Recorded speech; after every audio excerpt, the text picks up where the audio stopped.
Talk Pro. Well, I hope you enjoyed the last session we had with Kyle.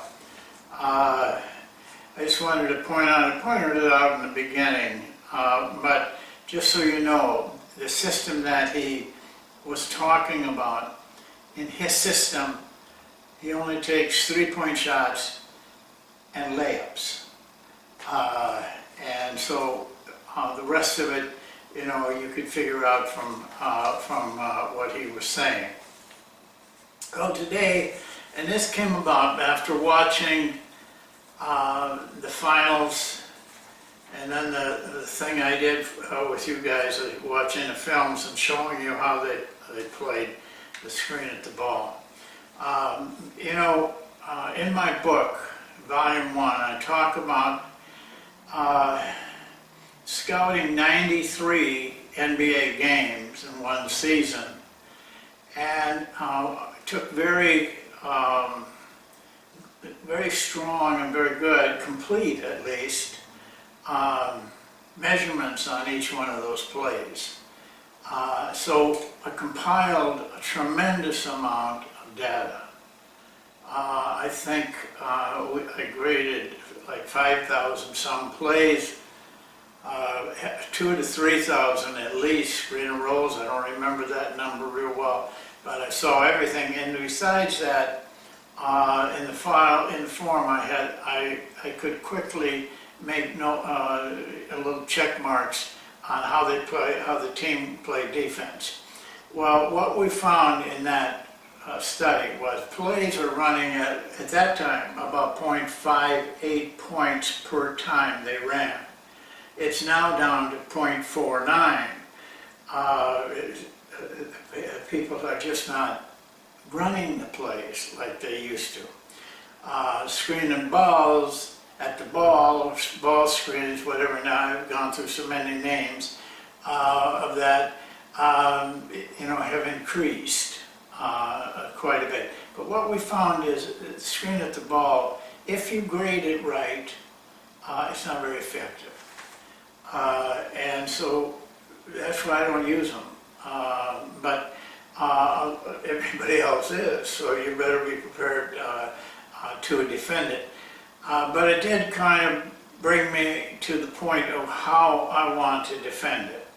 And I'd like to talk to you just a little bit about that, and then I'm going to go to putting it on the board. When I did keep track of the defense on these ball screens, mainly the most effective way, or the least points scored against them on a screen of ball, the defense, was when they went under. That maneuver did not only defend the screen and the driver right at the screen the best, but it also defended what happened after that the best. And so I had been going under for some time, but that just confirmed it for me that seemed to be the best way to defend a screen at the ball. But we're going to show you another maneuver off of that. But we do, first, we don't have to, you know, guess how we're going to defend the screen at the ball. The player don't. They know they're going under. But we do have one maneuver that they can use if that isn't a possibility for them. One of the things that we are more concerned with, the first thing you're going to say to me, well, you know, they're going to get a lot of 3-point shots. Only if you don't execute it well. You can go under a screen if your guy guarding the screener will help you as quick as they can go to the other side of that screen. But the problem is players aren't trained for it. I mean, everybody practices the screen at the ball, but nobody practices going under against it. If you practice that religiously and you work hard at it, any one of your players that's guarding the ball can do it. There is no excuses. Anybody can do this and do it effectively. They won't get many outside shots, but if they do, they're going to get contested outside shots. But by going under, what happens is you can keep your team defense contained in their positions. They're not into scramble. Very hard to get a team into scramble if you go under. You go over though, you know, that's a different thing. If they get screened at all, then, you know, a little bit of chaos happens. If you go under, you keep your team defense in place. It's very difficult to get you into scramble, which is where the screen at the ball is most effective. It's what gets you into scramble by rolling and all those things. And then you're very vulnerable at that point. We just feel that if our players are doing it correctly, and we've done a good job of showing them how to do it correctly and practicing with them to do it correctly, the outside shot is not as big a threat as you would think. And you can get through there and defend it. There's some things that create problems for you, and I'll show you those on the board. But right now, I'd like to go there and show you. It isn't much to show you because there isn't much that they do. That's why a lot of coaches love coaching it. There's not much you have to do. And defensively, the same thing. And when you go over, though, you got to really work to get over. Going under is not nearly that hard. And if you do it right, you can do it quickly. But they do have some things that we have to talk to you about, and I'd like to do that right now on the board. Okay, first of all, let's just take a screen at the ball at the top, middle. I think you'd be very wise to treat all screened balls, whether they're on the side or random or whatever, the same. Your players, you have to be a pretty veteran player to be able to switch back and forth on things. I think it's much easier if they know one thing really well, and they get really good at it. They'll be fine. Well, the dribbler, of course, is coming here. Here comes the screen. We just drew it pretty rudimentary. What this man has to do is, it isn't that big a difference between the defensive size and the block. He's got to, as soon as this guy goes, he's got to go quickly to get through there. This guy, the defensive man, has got to loosen a step. But I showed you all of those rolls at Golden State had. Had they played this the same way, they would have gotten very few of those rolls. Because now the man's back there, there isn't really a roll. I mean, this guy can still do that, but it's very easy to pick him up. So this maneuver, this device right here, is what you have to get good at. Doesn't look to me that it's that hard, but I know what most practices are like. Everybody wants to practice offense, but they don't like to practice defense. And so you don't get good at it. Then, yes, there's some things that can happen. Of course, it can happen going over too, because the guy you're fighting, they pick you a little bit, the guy comes in here and gets shot anyway. But I think that probably one of the NBA teams, though I didn't see so much of it last year. San Antonio has used going under a lot, and I don't know why they switched up. I'm not sure, but still they were going under some, but they weren't going over under like they have in the past. I just put these words up here because they're the things I've already talked to you about: penetration, scramble. If you want to write them down, make some notes. I thought it would be easier for you. All right, there's one event that the offensive team can do that creates problems for you when you go under. In the NBA, it's actually supposed to be a violation. I don't know what colleges, how they call it, or high schools, but it's when the screener screens, you go under, and he rolls right with you and pushes you, actually physically pushes you down, okay? You're in trouble now. That's one of the things that, I've seen, even against as good as San Antonio was about it, is with it. They ran into trouble with this also. My remedy for that is this. If that is happening, you might get caught once, but you're now aware that could happen. This dribbler, though, he's still going here. There's a big space in between. Go to your films and watch how many times there is a space between the screen and the driver.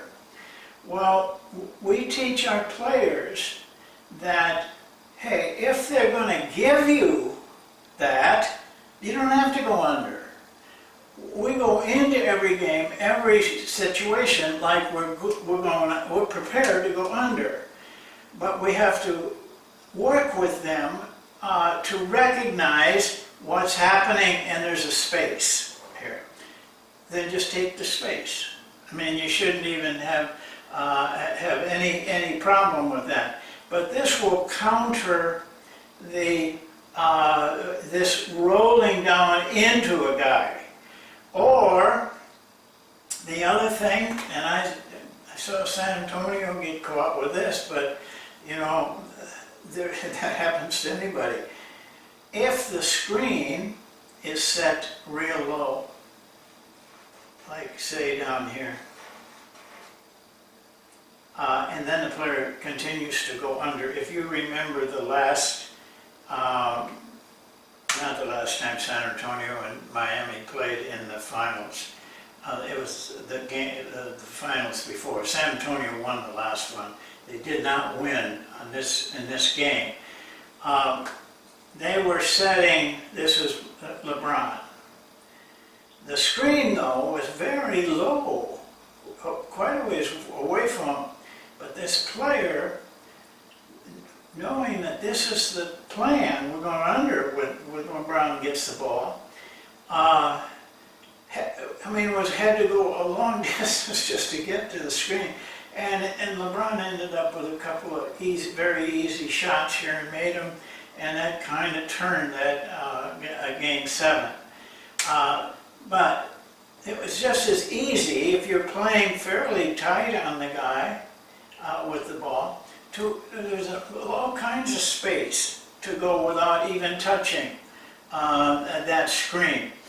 That's another point that I'd like to make, and I make it here, is don't sag off the ball if you're going to defend the screen at the ball.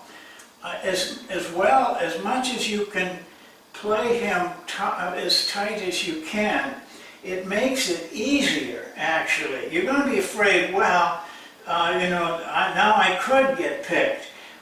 You won't get picked if you're quick through this and they don't roll into you or force you down. You do it with ease after a while. But if you play back off of them, then you're vulnerable to a lot of things. Then you're really vulnerable to this screen rolling into you. I prefer our players to play him very normal. There should be some communication here, screen on your left or whatever, that's all you need to know.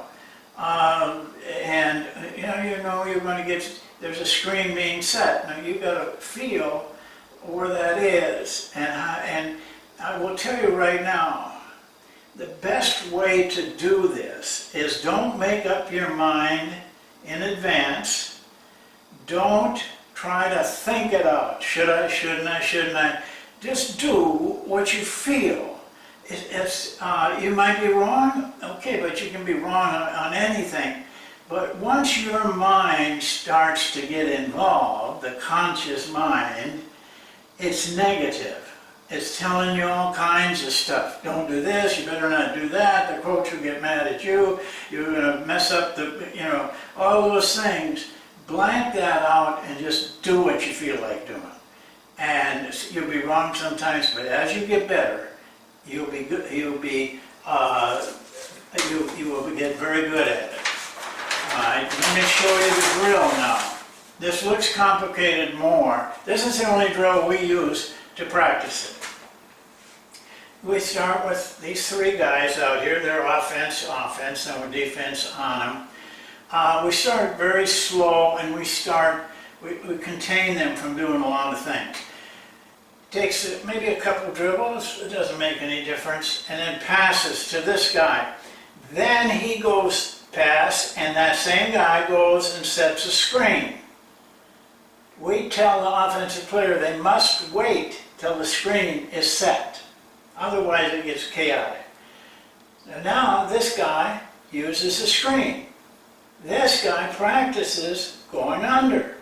This guy practices loosening up and helping that guy through. Sometimes you can just push him through. I'm not real crazy about that, but okay. So now he dribbles. They stay over here. Same thing, same guarding and everything. Now he's dribbling. He passes. He comes and sets the screen. That defensive man over here now is guarding the screener, and they do the same thing here. You can go back and forth and back as long as you want it. When they get good at it, they can go boom, boom, boom, boom, boom. I mean, they will get good at this. And then all we do is when we stop them, or I'll tell you how it can break up later. We stop them, then we change. You just change from offense to defense. And your other guys come in after they get a turn. Now, after a while, we get gooder, better. I will do things like allowing them to shoot, for example. Don't go too quick on it. You don't want to get in your players' minds that this is dangerous. Get in their minds that it's easy and it's successful. So they have that kind of confidence. But then we let them shoot, okay? And then we also, eventually we let them almost like scrimmage, but starting with this. That's all there is to it. And we practice it and practice it and practice it, and they get very good at it. It doesn't take them long either. Veteran players doesn't take hardly any time. The problem you got with veteran players, they don't want to go full speed, so you have to battle that. But very easy drill. The players get good at it. They get so that they have a lot of fun with it. Now I just drew up here that rolling thing. They'll do it. We allow them to do it after a while. Here, hit. He comes on the dribble. This guy tries to go under. That's when we tell them to go over. They have to be ready to do that.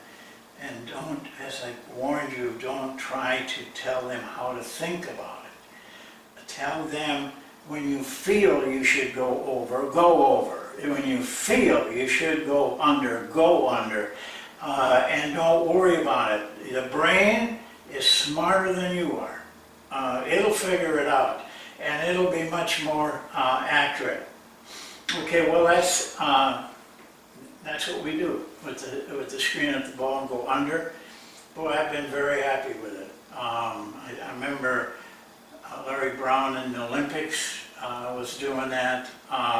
They got burned on this in that last game. But anyway, take a look at this. It might be something that's good for you.